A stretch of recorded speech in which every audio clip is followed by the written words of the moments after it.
وعلى رسوله الكريم أما بعد أعوذ بالله السميع العليم من الشيطان الرجيم بسم الله الرحمن الرحيم إن الذين قالوا ربنا الله ثم استقاموا تتنزل عليهم الملائكة ألا تخافوا ولا تحزنوا وأبشروا بالجنة التي كنتم توعدون صدق اللہ العظیم و صدق رسولہ النبی الکریم ان اللہ وملائکتہ یصلون علی النبی یا ایہا الذین آمنوا صلوا علیہ وسلموا تسلیما الصلاۃ والسلام علیک یا سیدی یا رسول اللہ وعلی آلک واصحابک یا سیدی یا حبیب اللہ الصلاۃ والسلام علیک یا رحمۃ للعالمین وعلی آلک واصحابک یا سیدی یا خاتم النبیین اللہم صلی علی سیدنا و مولانا محمد معدن الجود والکرم وآلہ وصحبہ وبارک وسلم۔ تمام تعریفیں حمد و ثنا اللہ تعالی جل مجدہ الکریم کے لیے، ہر قسم کے درود و سلام نبی رحمت سید عالم صلی اللہ علیہ وسلم کی ذات والا صفات کے لیے حمد و صلات کے بعد سورہ حامیم سجدہ کی آیت نمبر 30 میں نے تلاوت کی ہے۔ اللہ تبارک و تعالی نے ارشاد فرمایا ان الذین قالوا ربنا اللہ، بے شک وہ لوگ جنہوں نے کہا کہ اللہ ہمارا رب ہے، ثم استقاموا، پھر وہ اس پر ڈٹ گئے، تتنزل علیہم الملائکہ، ہم ان پر فرشتوں کا نزول کرتے ہیں، اللہ تخافوا ولا تحزنوا، جو انہیں کہتے ہیں خوف نہ کھاؤ، غم نہ کرو، وابشروا بالجنۃ التی کنتم توعدون، اور تمہیں اس جنت کی خوشخبری دی جاتی ہے جس کا تم سے وعدہ کیا گیا۔ ایمان لانے کے بعد سب سے ضروری کام ہے استقامت اختیار کرنا، اس پر یقین کامل کا ہونا۔ یقین کامل اور استقامت یہ ایمان میں مضبوطی پیدا کرتی ہے۔ اس دور کا سب سے بڑا آزمائش والا معاملہ یہ ہے کہ لوگوں کے اندر یقین کی بڑی کمی ہوتی چلی جا رہی ہے۔ ایک تو دور بڑا تشکیک کا ہے، ہر بات کو الجھا دیا گیا ہے، ہر چیز کے دو پہلو، دو باتیں بیان کر دی جاتی ہیں، ہر آدمی تصویر کے دو رخ دکھانا بڑا ضروری جانتا ہے۔ اس نے ذہنوں میں انتشار پیدا کر دیا، افتراق پیدا کر دیا، لوگوں کو الجھا دیا گیا، اور سب سے بڑا نقصان یہ ہوا ہے کہ دین کے معاملے میں لوگوں نے ایسی ایسی باتیں چھوڑ دی ہیں کہ کمزور ذہن ان کو قبول نہ کر پائے اور الجھ گئے۔ یقین کامل اور مضبوطی یہ انسان کے لیے عمل کے راستے کو آسان کرتی ہے۔ جب انسان کا یقین مضبوط ہو جاتا ہے پھر اس کی عبادات بھی مضبوط ہوتی ہیں۔ جب اس کا یقین مضبوط ہوتا ہے پھر اس کے صدقات و خیرات بھی مضبوط ہوتے ہیں۔ جب اسے اللہ کی طرف سے اجر کا یقین کامل ہوتا ہے تو پھر اللہ کے راستے میں خرچ کا طریقہ بھی مضبوط ہوتا ہے۔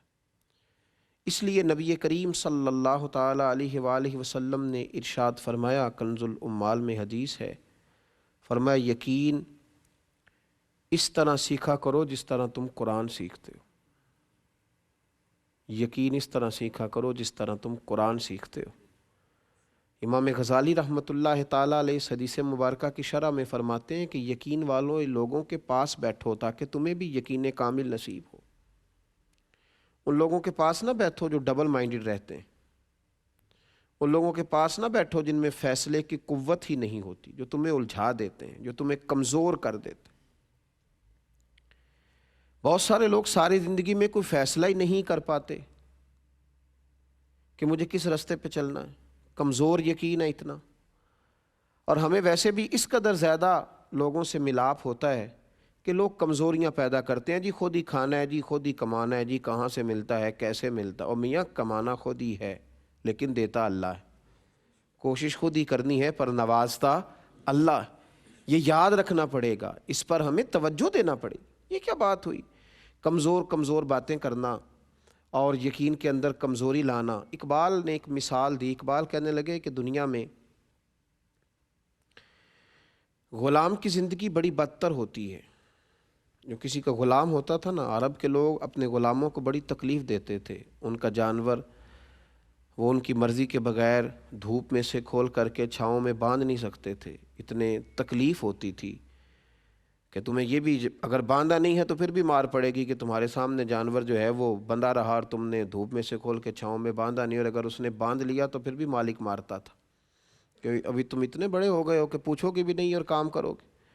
تو غلام کی زندگی بڑی کمزور، بدتر اور تکلیف والی ہوتی تھی۔ تو اقبال کہنے لگے سن اے تہذیب حاضر کے گرفتار، غلامی سے بدتر ہے تیری بے یقینی۔ اگر تو بے یقین آدمی ہے نا تو پھر تو اس غلام سے بھی گیا گزرا ہے جس کی زندگی اتنی کمزور ہے کہ اس کی کوئی اپنی مرضی نہیں، اس کے لیے کوئی دستور ہی نہیں۔ یقین کامل والی زندگی ایک حسن ہے۔ نبی پاک صلی اللہ علیہ وسلم کی خدمت میں حضرت عبداللہ بن بصر رضی اللہ تعالیٰ عنہ حاضر ہوئے۔ وہ دور کسی جگہ کے رہنے والے صحابی تھے، حاضر خدمت ہوئے تو عرض کرنے لگے یا رسول اللہ صلی اللہ علیہ وسلم میں بڑی دور سے آیا ہوں اور بوڑھا بھی ہوں، یا رسول اللہ صلی اللہ علیہ وسلم نہ جانے دوبارہ لوٹ سکوں کہ نہ لوٹ سکوں، اور حضور ممکن ہے زندگی بھی اتنی وفا کرے نہ کرے، مجھے کوئی ایک ایسی بات بتائیں جس پر میں جم جاؤں تو میری دنیا بھی بن جائے اور آخرت بھی بن جائے، میں اس پر ڈٹ جاؤں تو میری دنیا بھی بنے، یعنی یہاں کی بھی مجھے کامیابیاں ملیں، یہاں بھی اگر میں سوسائٹی میں کوئی مقام لینا چاہوں تو وہ بھی اللہ مجھے عطا کرے، مجھے ایک ہی بات بتائیں۔ نبی پاک صلی اللہ تعالیٰ علیہ وسلم نے ایک ہی بات ارشاد فرمائی، فرمایا جب تو کہے نا اللہ میرا رب ہے پھر اس پر ڈٹ جا، پھر اس پر ڈٹ جا، کھڑا ہونا سیکھ، سٹینڈ لینا سیکھ، یقین کامل پیدا کر۔ پھر یہ تیری جو کمزوری ہے نا، تیرے ٹوٹتے جملے، تیرے بکھرتے لفظ اور تیرے حروف میں کمی، اور پھر تیرا کمزور لب و لہجہ، تیرا بہت بڑا دعویٰ اور پھر ذرا سا کسی کا فون آنا اور تیرا بکھر جانا، تیری بڑی باتیں پر تیرا انداز وہی کمزوروں جیسا، پھر اس سے نکل، پھر تو کہیں کھڑا ہونا سیکھنا، پھر ذرا کچھ معیار زندگی پیدا کرنا، اگر دنیا میں جینا ہے تو کچھ معیار پیدا کر، پھر ذرا حوصلہ پیدا کر، پھر یقین کی دولت اپنے ہاتھ رکھ، پھر ذرا مضبوطی دکھا۔ ہمارے معاشرے میں ایک مایوسی ہے جو تیزی سے پھیل گئی ہے، مسلمان جی کمزور ہیں جی، ان کا کچھ نہیں بن سکتا، پاکستان میں جی بڑے حالات خراب ہیں، اس کا کچھ نہیں بن سکتا، وہ جی میں غریب آدمی ہوں، غریبوں کے بچے تو بڑے نہیں نہ بن سکتے۔ یہ ساری مایوسیاں پھیلائی گئی ہیں، یہ یقین کی کمزوریاں ہیں، یقین کی کمزوریاں ہیں۔ عرب کے بدو کیا کچھ بن سکتے تھے، لیکن وہ اللہ کی توحید پر اور مصطفیٰ کی رسالت پر جب وہ یقین کامل رکھ کے نکلے تو پھر اللہ نے انہیں پوری دنیا کا امام بنایا، پھر وہ بن گئے۔ اس وطن کا کیوں نہیں کچھ بن سکتا؟ اس وطن کی مٹی میں بڑی خیر ہے، بڑا حسن ہے۔ یہ حضرت خواجہ فرید الدین رحمۃ اللہ علیہ کا وطن ہے، یہ داتا علی حجویری کا وطن ہے، یہ اولیاء کی، صوفیاء کی، نیک لوگوں کی، درد دل رکھنے والوں کی، پیار کرنے والوں کی دھرتی ہے۔ یقین کی دولت پیدا کریں، یقین والے لوگوں کی صحبت میں رہیں، اللہ کی ذات پر یقین مضبوط کریں، نبی پاک علیہ السلام کے فرمان پر یقین کو مضبوط رکھیں۔ حضرت سلمان فارسی رضی اللہ تعالیٰ عنہ فرماتے ہیں کہ خندق کا موقع مسلمانوں پر بڑا عجیب و غریب موقع تھا۔ ایک آدمی کسی منصب پر بیٹھ کر کوئی دعویٰ کرتا ہے نا، اس کا دعویٰ قبول کر لیا جاتا ہے، لیکن ایک ٹوٹی ہوئی چٹائی پر کرائے کے مکان میں بیٹھ کر دعویٰ کرے تو لوگ قبول نہیں کرتے۔ بلا مثال و بلا تشبیہ صرف سمجھانے کے لیے عرض کر رہا ہوں۔ آپ فرماتے ہیں خندق کے دن اس طرح کے تھے کہ قحط کا زمانہ تھا اور ہم نا دفاعی جنگ لڑ رہے تھے مسلمان، دفاعی جنگ، مدینے کے چاروں جانب خندق کھود کر ہم جنگ لڑ رہے تھے کہ باہر سے وہ اندر نہ آ سکے مدینے میں کفار۔ جنگ بھی دفاعی تھی، حالات بھی قحط کے تھے، اور جس وقت خندق کھود رہے تھے نا صحابہ تو پیٹوں پر پتھر باندھے ہوئے تھے، اور فرماتے ہیں عرض کی یا رسول اللہ صلی اللہ علیہ وسلم پیٹ پر پتھر باندھا ہے، تو حضور نے کرتا اٹھا کے دکھایا، فرمایا تم نے ایک باندھا ہے، میں نے دو باندھے ہوئے۔ ایسا نہیں ہے کہ لوگوں کو تو بتا دیا جائے، غریبوں کو تو بتا دیا جائے غربتیں ہیں، اور لیڈروں کے جو گھر ہیں وہ بڑے روشن رہیں، اور اقبال کہنے لگے کہ جو ہے وہ مریدوں کو تو توکل کا درس دے دیا جائے، لیکن پیروں کی کٹیا جو ہے وہ کٹیا نہ رہے، وہ پورا محل بن جائے، ایسا نہیں تھا۔ بلکہ نبی کریم صلی اللہ تعالیٰ علیہ وآلہ وسلم نے 2 پتھر پیٹ پر باندھے ہوئے تھے۔ تو محبوب کریم صلی اللہ علیہ وسلم سے حضرت سلمان فارسی رضی اللہ تعالیٰ عنہ کہتے ہیں کہ عرض کیا یا رسول اللہ صلی اللہ علیہ وسلم، یہ ایک چٹان آ گئی ہے، خندق کھود رہے تھے تو چٹان کٹ نہیں رہی، 2 پتھر پیٹ پر باندھے ہیں، قحط کا زمانہ ہے، اسلام پر غربت ہے۔ فرمایا ہتھوڑا مجھے دو، حضور خود اتر گئے۔ اب میرے محبوب کا یقین کامل دیکھیں، اس وقت قحط ہے، بھوک اتنی ہے کہ 2 پتھر پیٹوں پہ ہیں، دفاعی جنگ ہو رہی ہے، مدینے میں حالات خراب ہیں، لیکن جب تیری سوچ جواں ہوتی ہے تو پھر عرش کا مالک تجھے رنگ بھی بڑے بڑے ہی عطا کرتا ہے۔ پھر جب تیرے ذہن میں وسعت آتی ہے تو پھر اللہ بھی تجھے اسی طرح نوازتا ہے۔ حضور کا یقین کامل، حضور کے ہاتھ میں وہ جو آلہ تھا نا چٹان توڑنے والا، حضور نے اللہ اکبر کہہ کے مارا چٹان پر، تو کہتے ہیں صحابہ کہ ہم باہر کھڑے تھے تو ہم نے چمکتی ہوئی چیزیں دیکھی، چٹان ٹوٹی، تو حضور نے کیا فرمایا؟ فرمایا اوتیت مفاتح الیمن۔ ابھی مکہ نہیں فتح ہوا، لیکن حضور اللہ اکبر کہہ کے ضرب لگاتے ہیں اور فرماتے ہیں لو بھی اللہ یمن کی کنجیاں بھی ہمیں عطا کر دی ہیں، بڑی جلدی یمن بھی ہمارا ہو جائے گا۔ پھر حضور نے دوسری ضرب لگائی تو یقین کامل دیکھیے، نبی پاک علیہ الصلوۃ والسلام نے فرمایا لو بھائی فارس بھی ہمارا ہو جائے گا۔ تیسری ضرب لگائی تو فرمایا ملک شام بھی اللہ ہمیں ہی عطا کرے گا۔ تو حضور ضربیں لگاتے جاتے، ایک ضرب پر ایک بہت بڑی سلطنت اور ملک کے فتح ہونے کی خوشخبری دیتے، اور صحابہ بڑے باہر کھڑے ہو کے یہ تبصرے نہیں کر رہے تھے کہ یہ کیسے ہو سکتا ہے، بڑی منصوبہ بندی کرنی پڑے گی، کیسے ہوگا، ان کا بھی یقین کامل تھا۔ جب حضور کہتے نا ملے گا، کہتے ہماری روحیں بھی نعرے لگاتی تھیں، اور ہمیں سمجھ لگ رہی تھی کہ بس آ گیا، شام بھی ہمارا ہے، یمن بھی ہمارا ہے، روم بھی ہمارا ہے، ایران بھی ہمارا ہے۔ وہ جناب ابو ہریرہ فرماتے ہیں پھر حضرت عمر کے زمانے میں وہ ساری چیزیں ہم نے آتے ہوئے دیکھ بھی لیں، وہ سارا کچھ حضور کے قبضے میں آیا۔ یقین تو پیدا کرنا، اٹھ باندھ کمر کیوں ڈرتا ہے، پھر دیکھ خدا کیا کرتا ہے۔ کمزوری نہ دکھائیں، ٹوٹتی ٹوٹتی باتیں، کمزور ہمارے فکرے، ہمارے لب و لہجے کی وہ مایوسی، ہمارے لفظوں کا وہ کمزور پن، ہم تو کسی سے بات کرتے ہیں تو گھبراتے ہوئے، اور غریب آدمی سے زیادہ شکوہ ہے، یہ بیٹھتا ہے ہر جگہ ڈر کے، سہم کے، پیچھے ہٹ کے۔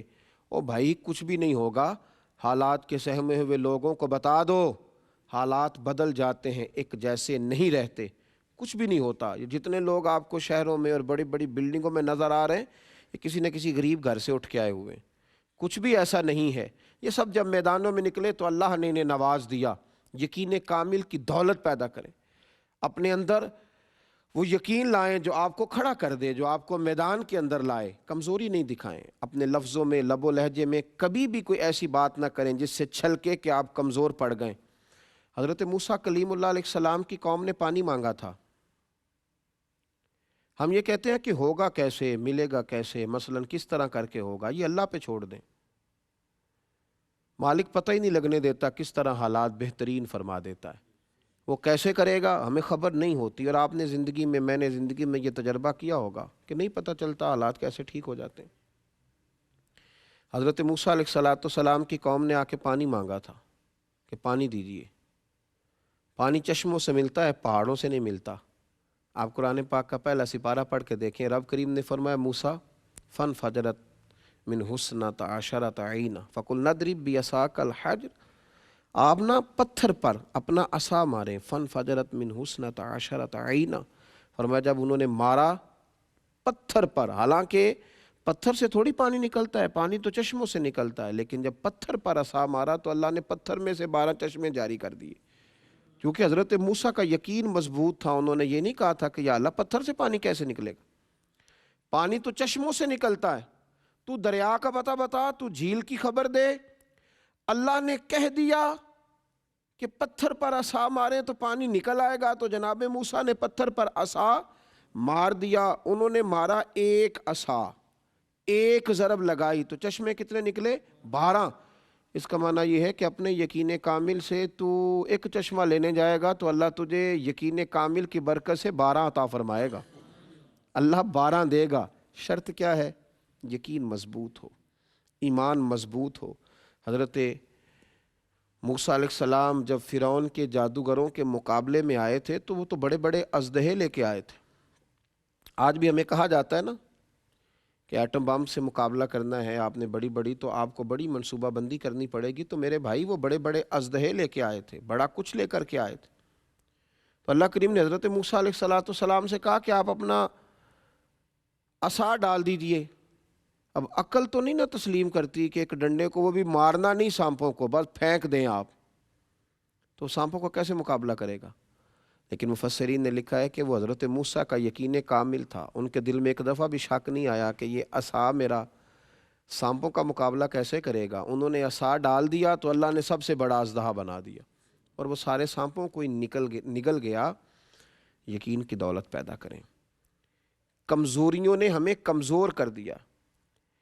نبی پاک صلی اللہ علیہ وسلم نے فرمایا، مشکات کی حدیث ہے، کہ اللہ سے یوں نہ مانگا کرو کہ یا اللہ تو چاہے تو دے، چاہے تو نہ دے۔ فرمایا اپنے رب سے مانگو تو پورے یقین سے مانگو، اس طلب سے مانگو کہ اللہ ضرور عطا کرے گا، اور وہ عطا کرنے والا، اور وہ اپنے بندوں کو عطا فرمایا کرتا۔ تم ذوق سے مانگو، شوق سے مانگو، دلچسپی سے مانگو۔ ہم دنیا داروں کو مناتے ہیں تو دلچسپی سے مناتے ہیں۔ کسی شخص سے قرض لینا ہو تو لوگ اس کو بلاتے ہیں، ایک کونے میں لے جاتے ہیں، بڑی مجبوری سناتے ہیں، رو بھی پڑتے ہیں کئی دفعے، اور پھر قسمیں اٹھاتے ہیں، وقت پر پیسے لوٹانے کا پورا وعدہ بھی کرتے ہیں، اور پھر اس کو احساس دلانے کی کوشش کرتے ہیں کہ یار بالکل ہی میں تجھے وقت پہ دے دوں گا۔ جب ہم بندوں سے طلب کرتے ہیں تو ہمارا انداز بڑا زبردست ہوتا ہے، اور اللہ سے مانگتے ہیں تو یقین ہی نہیں ہے، لفظ کچھ ادا ہو رہے ہیں، زبان سے کچھ نکل رہا ہے، ذہن کہیں اور گھوم رہا ہے۔ نبی کریم علیہ السلام فرماتے ہیں کہ حضرت موسیٰ علیہ السلام نے اللہ کے حضور عرض کیا تھا کہ مالک، میری قوم یہ کہتی ہے کہ تو ان کی دعائیں قبول نہیں فرماتا۔ اللہ کریم نے فرمایا، موسیٰ ان کے لفظ میرے ساتھ ہوتے ہیں، دل میرے ساتھ نہیں ہوتے۔ کیا کہہ رہے ہوتے ہیں اور مانگ کیا رہے ہوتے ہیں؟ بے توجہی سے دعا مانگنا، یقین کی کمزوری سے دعا مانگنا، اپنے اندر یہ دولت پیدا کریں، ایک تجسس، ایک شوق، تو یہ شوق پیدا کریں، تجسس پیدا کریں، یقین کامل کے ساتھ اللہ کے حضور دعائیں کرنے کی کوشش کریں۔ اور یہ یقین جب مضبوط ہوتا ہے پھر انسان کو لطف آتا ہے اپنے رب کو منانے کا، اس کے حضور حاضر ہونے کا، پھر وہ بہت ساری بے یقینیوں سے، بہت ساری تڑپ سے وہ بچتا ہے۔ نبی کریم صلی اللہ تعالیٰ علیہ وآلہ وسلم نے صحابہ کرام علیہم رضوان کے سامنے جب کسی گفتگو کا آغاز فرمایا تو حضرت انس بن مالک رضی اللہ تعالیٰ عنہ فرماتے ہیں، اگر حضور قیامت کا ذکر کرتے تھے تو ہمیں یوں لگتا تھا کہ مسجد سے اٹھ کر کے جائیں گے اور قیامت آ جائے گی، اور جب نبی پاک صلی اللہ تعالیٰ علیہ وسلم ہمارے سامنے جنت کا ذکر فرماتے تھے تو ہمیں محسوس ہوتا تھا کہ جنت ہم آنکھوں سے دیکھ رہے ہیں، اور جب نبی کریم صلی اللہ تعالیٰ علیہ وسلم اللہ کے کسی عذاب کا ذکر کرتے تھے تو ہمارے دل دھڑکنے لگتے تھے، ہمیں محسوس ہوتا تھا کہ ایسا ہو جائے گا۔ یقین کامل کے ساتھ جب چیزیں سنی جاتی ہیں، اور یقین کے لیے یہاں تھوڑی سی محنت کرنی پڑتی ہے، دل کو ذرا ٹھہرانا پڑتا ہے، کچھ ماحول ایسا پیدا کرنا پڑتا ہے۔ حضرت ام سلمہ رضی اللہ تعالی عنہا جو بعد میں ام المومنین بنی، مسند امام احمد میں حدیث ہے، فرماتی ہیں کہ نبی پاک علیہ السلام کے صحابی ابو سلمہ جو میرے شوہر تھے تو بڑے شفیق تھے، بڑے مہربان تھے، بڑا پیار کرنے والے تھے، اور مدینے میں میرے شوہر کی لوگ مثالیں دیا کرتے تھے۔ ام سلمہ کا شوہر ابو سلمہ بڑا ہی رفیق ہے، بڑی محبت کرنے والا ہے۔ فرماتی ہیں وہ مسجد نبوی شریف سے جو بھی سن کے آتے مجھے گھر آ کے سنایا کرتے۔ ایک دن وہ مسجد سے حدیث سن کے آئے تو بڑے خوش تھے، اور آ کر کے مجھے کہنے لگے کہ ام سلمہ آج میں ایسی بات سن کے آیا ہوں کہ تم بھی اس پہ عمل کرو گی تو اللہ تمہیں بڑا ہی اجر عطا کرے گا۔ میں نے کہا سنائیے، تو کہنے لگے آج قریب محبوب علیہ السلام نے کہا ہے کہ جس پر کوئی مشکل آئے اسے کہنا چاہیے انا للہ و انا الیہ راجعون، تو اللہ تعالیٰ نے جو چیز اس سے لی ہوگی اللہ اس سے بہتر اسے عطا کر دے گا، اللہ کسی نہ کسی انداز میں اسے اس کا نعم البدل دے دے گا، تو یہ پڑھنا چاہیے۔ جناب ام سلمہ کہتی ہے میں نے وظیفہ بنا لیا، لیکن یقین کامل کے ساتھ بنایا، میرا ضمیر اس بات پر مطمئن ہو گیا کہ واقعی اللہ نے جو لیا ہوگا اللہ اس سے بڑھ کر مجھے عطا کرے گا۔ آپ فرماتی ہیں وہ شوق، وہ ذوق، اس دلچسپی سے میں پڑھتی، اور میں نے اس کا ایک بار نہیں 20 بار تجربہ کیا کہ میں جب بھی اس کو پڑھتی تو میرا جتنا نقصان ہوا ہوتا اس سے بہتر چیز اللہ مجھے عطا کر دیتا۔ فرماتی ہیں مجھ پر ایک ایسی مصیبت آئی جو میں کبھی سوچ نہ سکتی تھی، مہر شوہر جناب ابو سلمہ انتقال کر گئے، اور ایسا شخص چلا گیا، ایسا شخص اٹھ گیا جس کی لوگ مثالیں دیتے تھے۔ حضرت ام سلمہ رضی اللہ تعالیٰ عنہ فرماتی ہیں میں بڑی پریشان ہوئی۔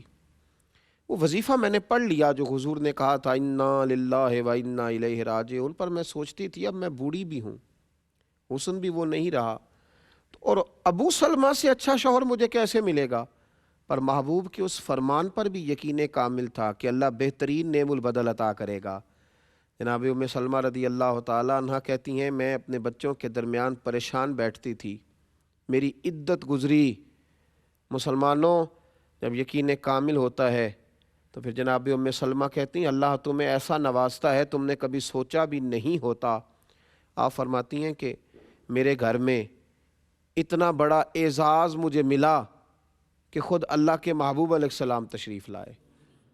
میں سوچتی تھی ابو سلمہ سے اچھا شوہر کیسے ملے گا، تو نبی پاک علیہ السلام نے مجھے آ کر کے کہا کہ ام سلمہ میں تیرے ساتھ نکاح کرنا چاہتا ہوں۔ کہتی میں اس قدر خوش ہوئی کہ میرے آنسو بہہ گئے۔ میں نے کہا کہ محبوب کی بات پر یقین کامل نے مجھے اتنا نواز دیا، اتنا نواز دیا کہ میں کہتی تھی ابو سلمہ سے اچھا شوہر کیسے ملے گا، اور رب کریم نے مجھے ساری کائنات سے اچھا شوہر عطا کر دیا۔ حضرت ام سلمہ کہتی ہیں میں نے عرض کی یا رسول اللہ صلی اللہ علیہ وسلم میں بوڑھی بھی ہوں، کوئی زیادہ خوبصورت بھی نہیں، حضور میں کوئی خدمت نہیں کر سکتی، تو یہ شفقتیں، تو حضور نے فرمایا بس میں تمہیں اور تیرے بچوں کو سہارا دینا چاہتا ہوں۔ تو آپ فرماتی ہیں میرے یقین کامل نے مجھے مومنوں کی ماں بنا دیا ہے، میرے یقین کامل نے، اعتماد کی مضبوطی۔ جب جنگ احد ہو رہی تھی نا تو کفار نے ایک افواہ یہ پھیلا دی تھی کہ نبی پاک علیہ السلام کو شہید کر دیا گیا، اور یہ ایک بہت بڑی سازش کی تھی قریش مکہ نے، چونکہ اس سے مسلمانوں کے حوصلے ٹوٹ گئے۔ ان کا خیال تھا کہ اب ان کے یقین میں کمزوری آئے گی۔ صحابہ کچھ بکھر گئے، کچھ ذہن بکھر گئے، حضور علیہ الصلاۃ والسلام کی شہادت کی خبر نے لوگوں کو کمزور کر دیا۔ حضرت انس بن نضر رضی اللہ تعالیٰ عنہ جناب انس بن مالک کے چچا تھے، حضرت عمر فاروق سے ملے،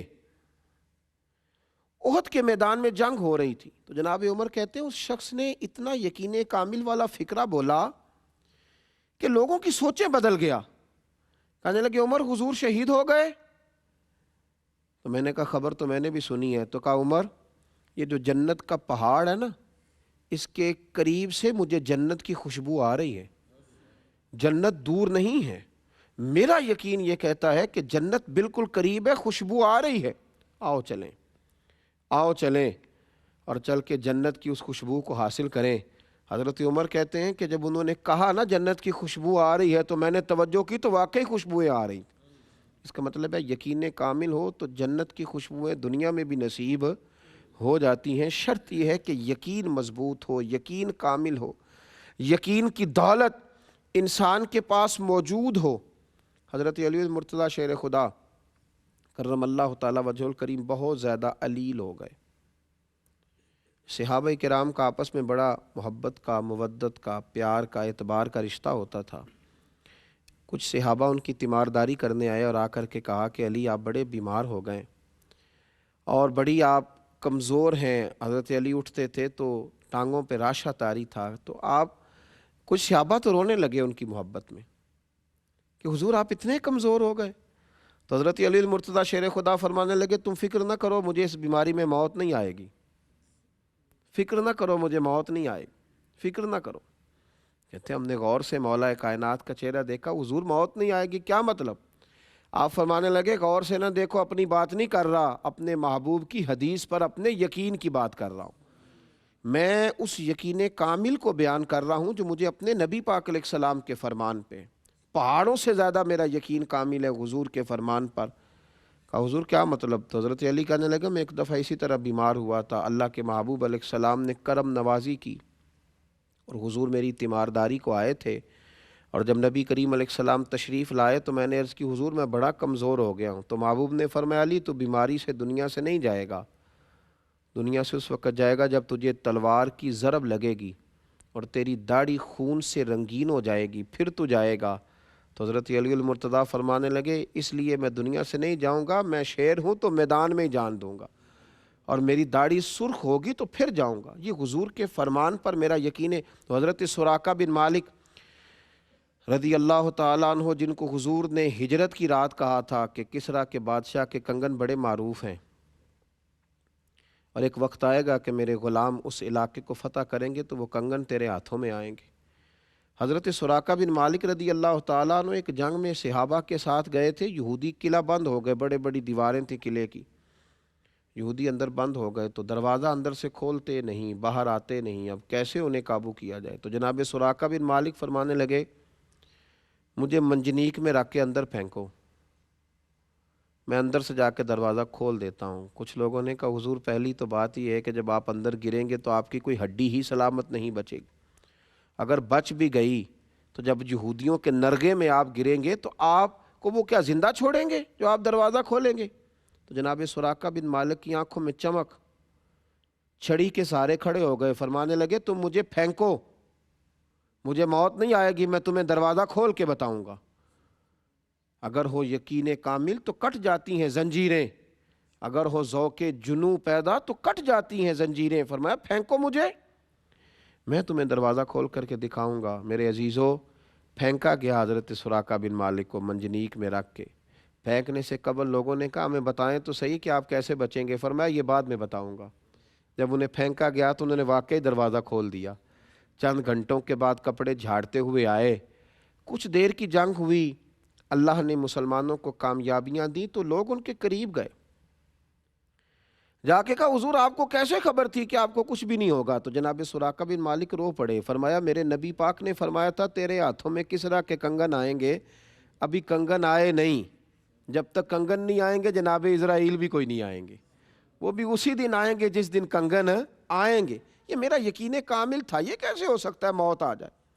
مضبوطی ایمان یہ انسان کو مضبوط کرتی ہے جینے کا، ورنہ تو لوگ ڈبل مائنڈڈ ہیں، کبھی ادھر گرتے ہیں کبھی ادھر گرتے ہیں اپنے اندر۔ وہ میرے اعلیٰ حضرت فاضل بریلوی رحمۃ اللہ تعالیٰ علیہ حج کے لیے تشریف لے جا رہے تھے، طوفان آ گیا، دریا میں مد و جزر ہے۔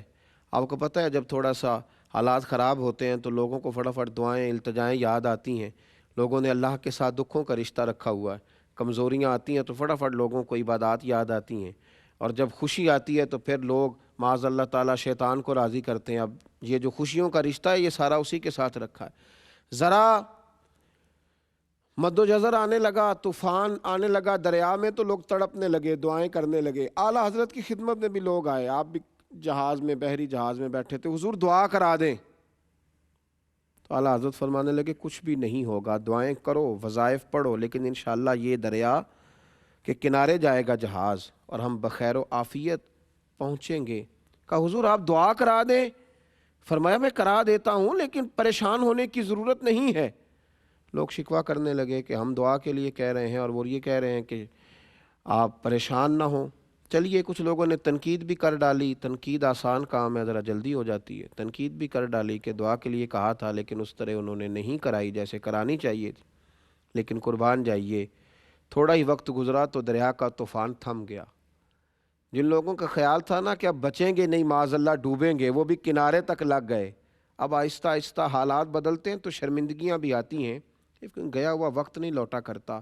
قریب گئے، معذرت کرنے لگے، حضور غلطی ہو گئی، برا سوچا، کچھ کی زبانوں سے برے جملے بھی نکل گئے، پر آپ بتائیے آپ کو کیسے یقین تھا کہ یہ اس جہاز کو حادثہ نہیں ہوگا، یہ کنارے تک جائے گا؟ تو اعلیٰ حضرت فرمانے لگے جو دعائیں میرے نبی پاک علیہ السلام نے بیان کی ہیں میں نے بیٹھتے ہی ساری تلاوت کر لی تھی۔ یہ کیسے ہو سکتا ہے کہ نبی کریم علیہ السلام کا فرمان درست نہ ہو؟ تو میرے یقین کامل نے دیکھیں نا مدینے میں زلزلہ آ گیا تو انسان کا یقین اگر مضبوط ہو، کردار اگر پختہ ہو، اسے خبر ہو کہ میں کیا ہوں، پھر خوف کاہے کا؟ پھر آنے والے حالات اور مد و جزر کے ساتھ اس کی پریشانی کاہے کی؟ پھر تڑپنا کاہے کا؟ پھر چہرے پر اس کے بال کاہے کہ مدینے میں زلزلہ ہے، حضرت عمر کھڑے ہیں، ہاتھ میں درہ اٹھایا تو زور سے زمین پہ درہ مارا، فرمایا زمین ٹھہر جا، زلزلہ بند کر۔ یا پھر عمر کو بتا، کیا عمر نے تیرے اوپر کوئی ناانصافی کی ہے، کوئی ظلم کیا ہے، کوئی زیادتی کی ہے؟ کیا عمر نے کوئی ایسا کام کیا ہے جس کی وجہ سے تو کام پہ یا پھر ٹھہر جا؟ تو لوگ کہتے ہیں عمر کا درہ کیا چلا، زمین کا زلزلہ بھی رک گیا۔ یہ وہ یقین ہے۔ حضرت سعد بن ابی وقاص نے جب آپ نے بھیجا نا حضرت سعد بن ابی وقاص کو دور دراز علاقوں میں جہاد کے لیے، تو حضرت سعد نے کہا تھا حضور کو نصیحت کریں، تو فرمایا اپنی توجہ اپنے رب کی جانب رکھنا۔ حضرت عمر نے کہا اپنے یقین کو کمزور نہ پڑنے دینا، دیکھنا حالات کی رو میں بہہ نہ جانا، لوگ تمہیں بڑی داستانیں سنائیں گے لیکن خیال رکھنا۔ تو حضرت سعد بن ابی وقاص رضی اللہ تعالیٰ عنہ نے بھی اس کا پورا ہی خیال رکھا، پورا ہی لحاظ فرمایا، پوری ہی توجہ کی۔ آپ فرماتے ہیں جب ہم جا رہے تھے نا جہاد کے لیے تو رستے میں ایک دریا آ گیا۔ حضرت سعد بن ابی وقاص کمان کر رہے ہیں، بھیجنے والے سیدنا فاروق اعظم ہیں رضی اللہ تعالیٰ، فرماتے رستے میں دریا آ گیا۔ اب صحابہ کہنے لگے سعد اب کیا کریں گے؟ فرمایا اب کیا کرنا ہے، اپنے رب پہ یقین کامل ہے، اس سے التجائیں کریں گے۔ تو حضرت سعد رضی اللہ تعالیٰ عنہ نے امت کو یقین کا حوصلہ دیا۔ ہم روحانی لوگ ہیں، ہمارے پیچھے روحانی قوتیں ہوتی ہیں، ہمارا رب ہماری مدد فرماتا ہے۔ کئی دفعہ ہم سمجھتے ہیں کہ اب ہم جال میں پوری طرح الجھ گئے، لیکن آنکھ کھلتی ہے تو رب کریم ایسی آزادی عطا فرماتا ہے جس کا کبھی سوچا بھی نہیں ہوتا۔ میرے بھائی، دریا کنارے کھڑے ہو کر کے حضرت سیدنا سعد بن ابی وقاص فرمانے لگے وہ دریا، اگر تو حضرت موسیٰ علیہ السلام کی نافرمان قوم کو رستہ دے سکتا ہے تو ہم تو نبی پاک کے وفادار غلام ہیں، ہم تو حضور کے اطاعت شعار ہیں، ہمارا یقین بڑا مضبوط ہے۔ دریا نے رستہ عطا کر دیا، رستہ اور رستے بن گئے۔ حضرت سعد بن ابی وقاص کا یقین کامل دیکھیے، جب دریا سے اس پار گئے نا آپ، تو ایک دفعہ اس یاد کو، یقین کی اس یاد کو پھر زندہ کرنا چاہا۔ وہ جو حضور نے فرمایا نا یقین اس طرح سیکھو جیسے قرآن سیکھتے، اور پھر امام غزالی نے فرمایا کہ یقین والوں کی صحبت اور سنگت میں رہا کرو۔ تو حضرت سعد نے وہ صحبت صحابہ کی طرف دوبارہ لوٹائی اور فرمانے لگے کسی کو کچھ چیز تو نہیں رہ گئی دریا میں؟ یعنی آپ لوگوں کو دوبارہ بتلا رہے ہیں کہ ہمارا یقین کامل ہے تو دریا ہماری بات سن رہا ہے۔ فرمایا کچھ چیز تو نہیں رہ گئی کسی کی، کچھ چیز تو نہیں رہ گئی؟ ایک صحابی نے کہا میرا مٹی کا پیالہ رہ گیا ہے۔ تو حضرت سعد بن ابی وقاص رضی اللہ تعالیٰ انہوں نے دریا کی طرف دیکھا تو فرمانے لگے ہم نبی پاک کے غلام ہیں، چل ہمارا پیالہ بھی واپس کر دے۔ تو دریا نے وہ پیالہ بھی لہروں نے باہر پھینک دیا۔ یقین کی دولت آپ کو جوان رکھتی ہے۔ مسلمان کے لیے سب سے بڑا ہتھیار اس کا یقین ہے، سب سے بڑا ہتھیار۔ دیکھیے نا حضرت ابو بکر صدیق رضی اللہ تعالیٰ عنہ سے کسی نے پوچھا کہ بدر کی فتح میری سمجھ میں نہیں آتی، ایک طرف 1000 کا لشکر ہو، ذرا ہمیں بھی غور کرنا چاہیے نا، اور ایک ایک آدمی کے پاس 3 قسم کا اسلحہ ہو، تلوار بھی ہے، نیزہ بھی ہے، تیر بھی ہیں، ایک ایک کافر کے پاس 3 قسم کا اسلحہ، گھوڑا الگ ہے، اونٹ الگ ہے، 2 سواریاں، اور مسلمان کل 313، 6 زرہیں، 8 تلواریں۔ کہا ابو بکر یہ سمجھ نہیں آتی کیسے کامیابی ہوئی؟ تو جناب صدیق اکبر فرمانے لگے یہ میرے نبی پاک کا یقین کامل ہے، یہ حضور صلی اللہ تعالی علیہ وسلم کے سجدوں کی برکت ہے، یہ نبی پاک کی وہ ایک رات کی عبادت کی لذت ہے۔ فرمایا محبوب بدر کی رات عشاء کی نماز پڑھ کے مصلی پہ بیٹھے تھے اور ساری رات رب سے مدد کا سوال کرتے رہے اور کہتے رہے مالک تو نے کہا نہیں تھا تو مدد کرے گا، اور حضور عرض گزار ہوئے اے اللہ یہ میری 313 کل کمائی میں لے کر کے آ گیا ہوں، مالک اگر آج یہ شہید کر دیے گئے تو قیامت تک کون تیرا ذکر کرے گا؟ حضرت صدیق اکبر رضی اللہ تعالیٰ عنہ فرماتے ہیں جب سحری ہوئی تو میں نے ایمان کی قوتوں اور یقین کی لذتوں کو دیکھا، اور میں نے اللہ کی مدد کو اترتے ہوئے دیکھا، اور میں نے فرشتوں کو اترتے ہوئے دیکھا۔ یقین آپ فرمایا کرتے تھے وہ حضور کے سجدوں کی برکت سے اللہ نے بدر میں فتح عطا فرمائی۔ یقین جب کامل ہوتا ہے اور یقین جب مضبوط ہوتا ہے پھر انسان توہمات کا شکار بھی نہیں ہوتا۔ یہ توہمات ہے نا، یہ بلی رستہ کاٹ گئی ہے، یہ دودھ گر گیا ہے، یہ فلاں نے ایسے کہہ دیا ہے، ذرا کوئی آدمی آپ کو بات سنا دے گا، چہرہ اچھا نہیں لگ رہا، اسی وقت لوگ خراب ہو جائیں گے، بگڑ جائیں گے. یہ کمزوری ہے، تھوڑا یقین پیدا کریں. تو میرے بھائی اس لیے توجہ رکھیں، یقین کی دولت پیدا کریں، کمزوری بالکل اپنی زندگی میں چھوڑیں. ان الذین قالوا ربنا اللہ ثم استقاموا تتنزل علیہم الملائکہ، فرمایا اگر تو اللہ کا نام لے کے ڈٹ جائے گا تو اللہ تیری مدد کے لیے فرشتے بھی نازل کر دے گا. اللہ ہمیں سمجھنے کی توفیق عطا فرمائے. آخر دعوانا ان الحمد للہ رب العالمین.